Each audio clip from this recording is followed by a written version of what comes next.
toutes et tous et bienvenue dans cette vidéo de chimie de révision. On va s'intéresser à la fin du sujet Minpon MP 2014 de chimie qui s'intéresse à un équilibre en phase gazeuse et qui va nous permettre de revoir un certain nombre de points du cours de thermochimie de deuxième année, notamment la notion de réaction endothermique, exothermique, le calcul d'enthalpie standard de réaction et l'influence de la pression sur le déplacement de l'équilibre.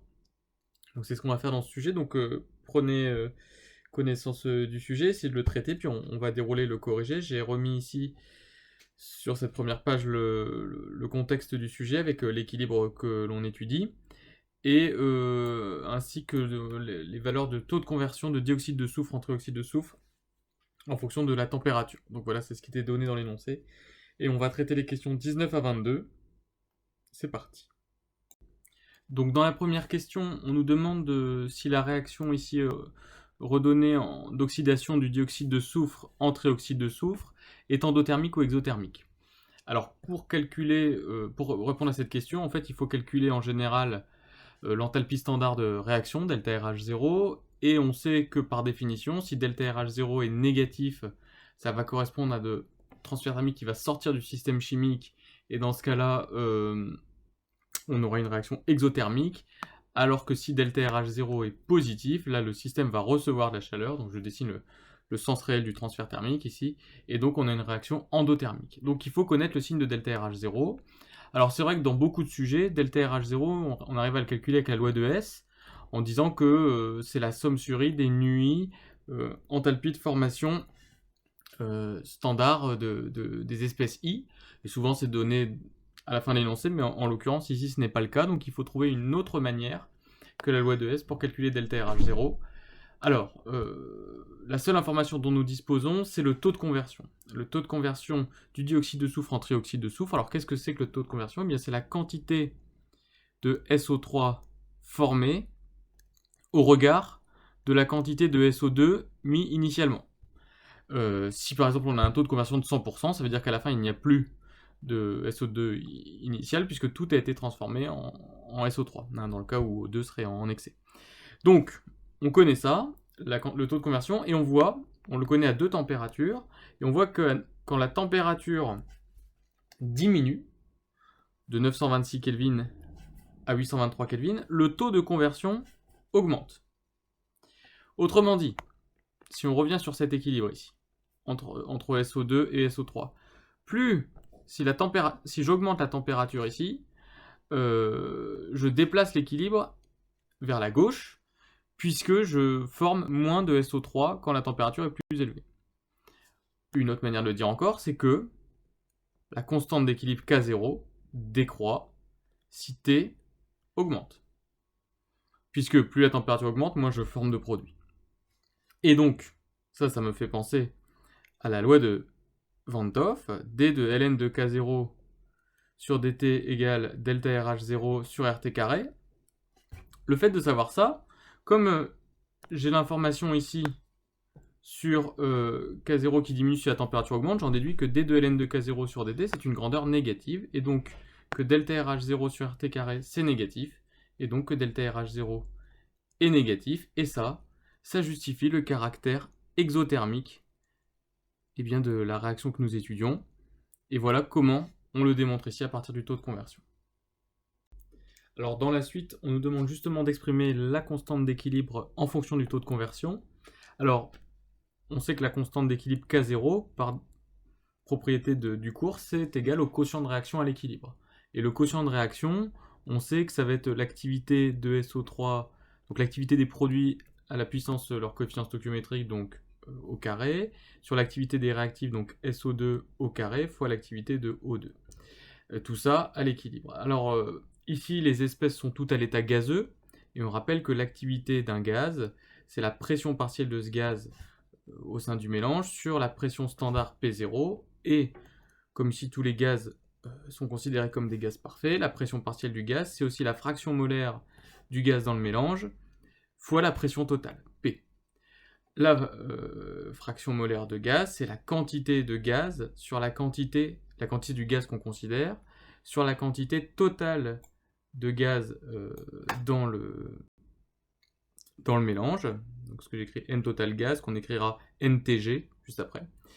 Et on s'aperçoit donc que pour exprimer K0, on a besoin, quand on est à l'état gazeux, de toutes les quantités des différents gaz et la quantité totale de gaz. Et donc si on a besoin de toutes les quantités de gaz, il faut dresser un tableau d'avancement.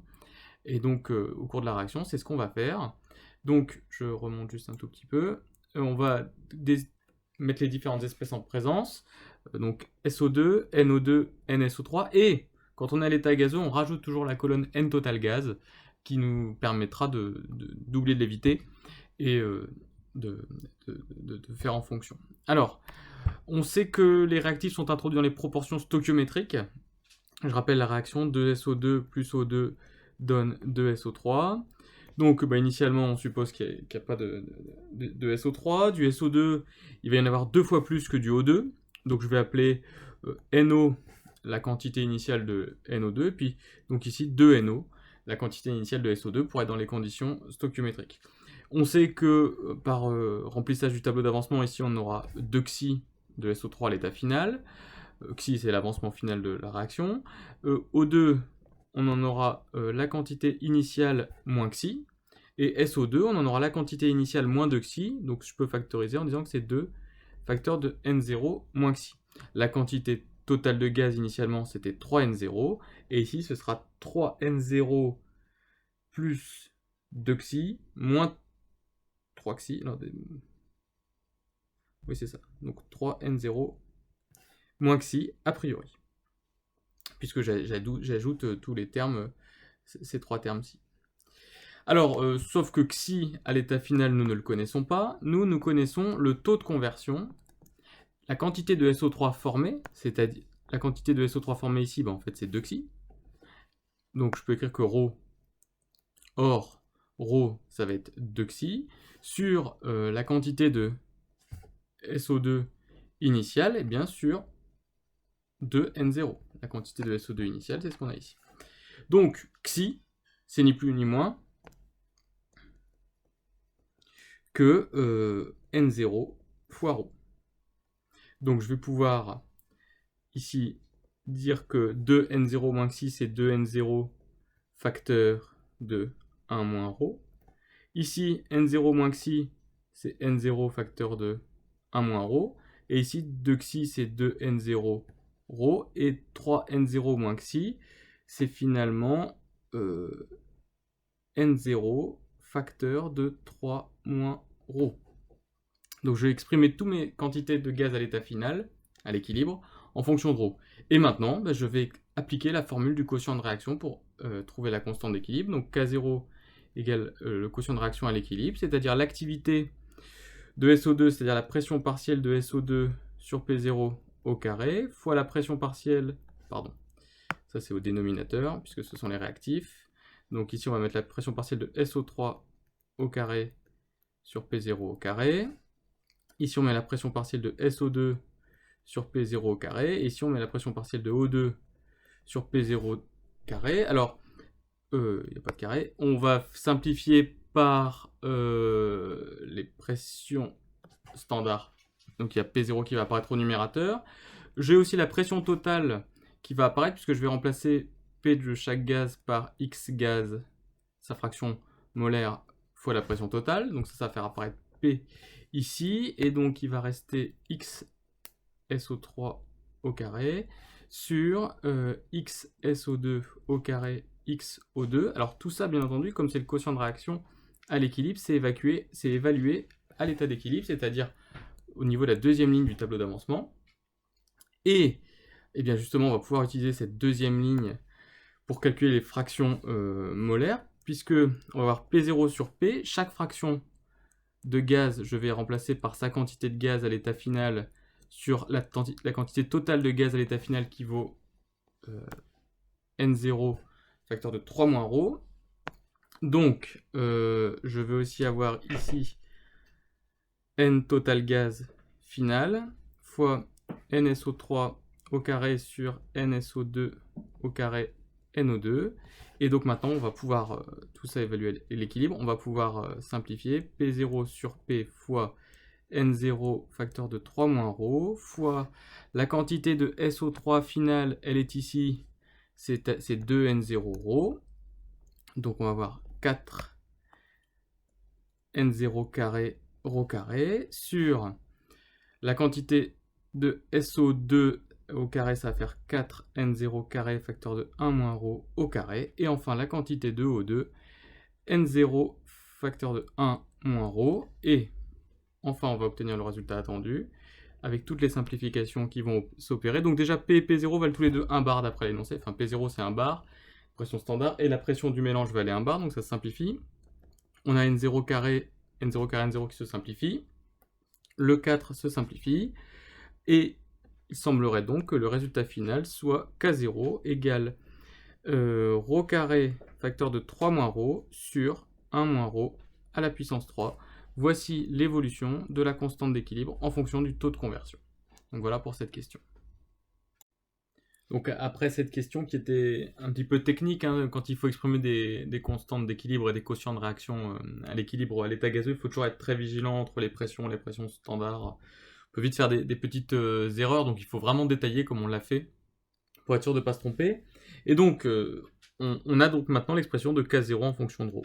Et la question suivante, la question 21, nous demande de déduire delta RH0. Il faut trouver l'enthalpie standard de la réaction.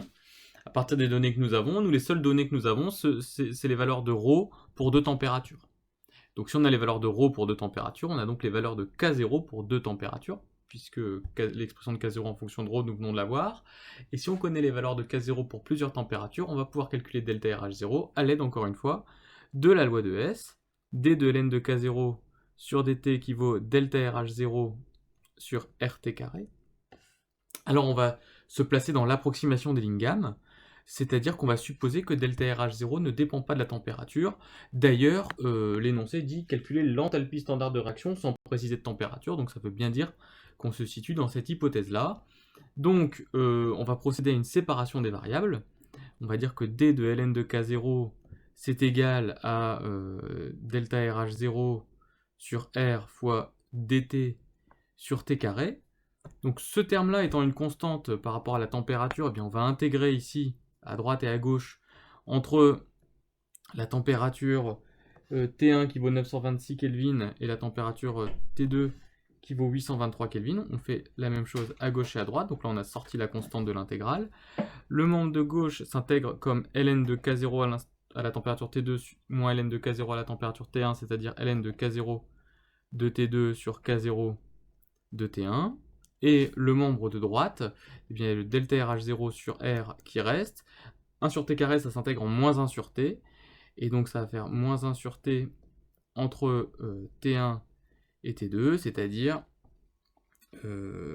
delta RH0 sur R, facteur de 1 sur T1 moins 1 sur T2. Et là, en fait, ce membre-là, on peut le calculer grâce à l'expression de K0 qui dépend de ρ, et ρ, on a ces valeurs pour les températures T1 et T2, donc ça, ce terme-là se calcule.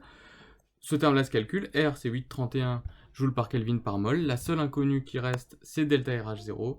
Et là, dans ce cas-là, eh bien, si on fait l'application numérique, on trouve environ delta RH0 qui vaut moins 3,10 puissance 2 kJ par mol, qui est bien négatif, hein, qui correspond bien à une réaction exothermique, comme nous l'avions précisé au début de l'exercice.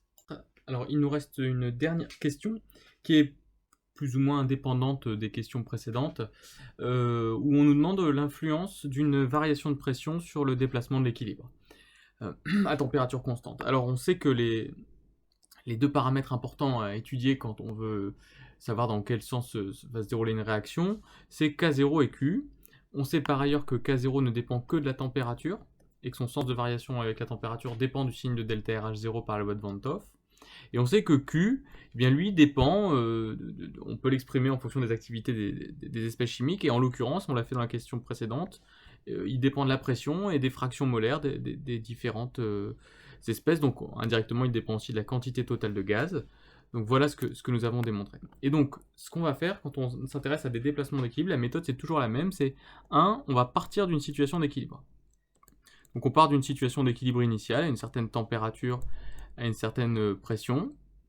Et si on est dans une situation d'équilibre, on peut l'écrire sur un axe, ça veut dire qu'on a un état d'équilibre que j'avais noté représenté par un quotient de réaction à l'équilibre mais initial, on est dans une situation d'équilibre initial, et ce quotient de réaction est égal à K0, puisqu'on sait hein, que K0 égale Q, c'est une condition d'équilibre. Deuxièmement, on va faire une action sur les paramètres extérieurs du système, on va augmenter la pression. Augmentons P. Eh bien, qu'est-ce qui se passe si on augmente P? K0 n'est pas modifié. Par contre, on s'aperçoit que Q diminue, puisque P est au dénominateur du quotient de réaction. Donc ça implique que K0 inchangé. Il faudrait faire varier la température pour faire varier K0. Et par contre, Q diminue. Donc Q diminue, on va se retrouver, on était à une valeur initiale qui est ici, on va se retrouver, ici on a une diminution de la valeur de Q que je représente par cette flèche bleue vers la gauche. Et donc maintenant, K0 n'a pas bougé, Q a diminué, au départ les deux étaient égaux, c'est que donc maintenant Q est plus petit que K0. Et donc, si Q est plus petit que K0, on sait que la réaction va se dérouler dans le sens direct.